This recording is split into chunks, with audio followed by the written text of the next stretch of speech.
Well, I was in college when that image, or just about, I was leaving high school and going into college, and obviously there was a time when the world seemed to be reinventing itself and everything around the world was changing, and there was hope that that was the beginning of a different era, and unfortunately it tremendous bravery, but didn't lead to the democratic opening that we had hoped for the people in China. Well, I'll never forget the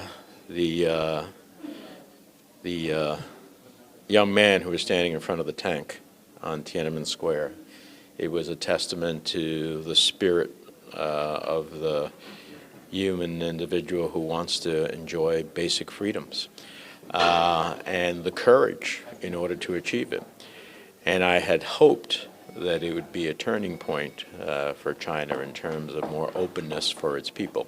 Unfortunately, it became more oppressive as a result of it. I remember both being sort of shocked, appalled, but also just incredibly invigorated by the courage and bravery of people in Tiananmen who stood up against this overreach by China and the decision that they had made.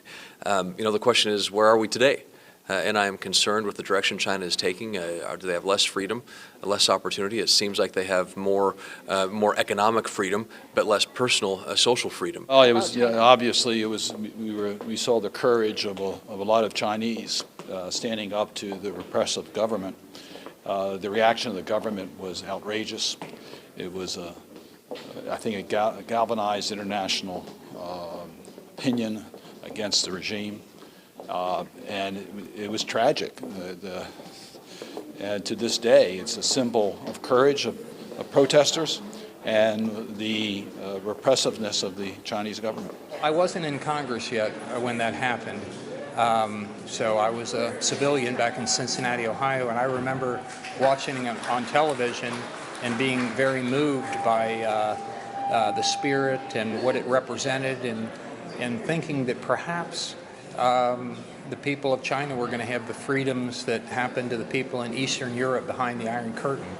And then all of a sudden, after a couple of days, and the students meeting with the government and being basically rejected in their very reasonable proposals, the tanks came out and people were killed, probably many thousands, although the PRC has always kept those numbers from the public.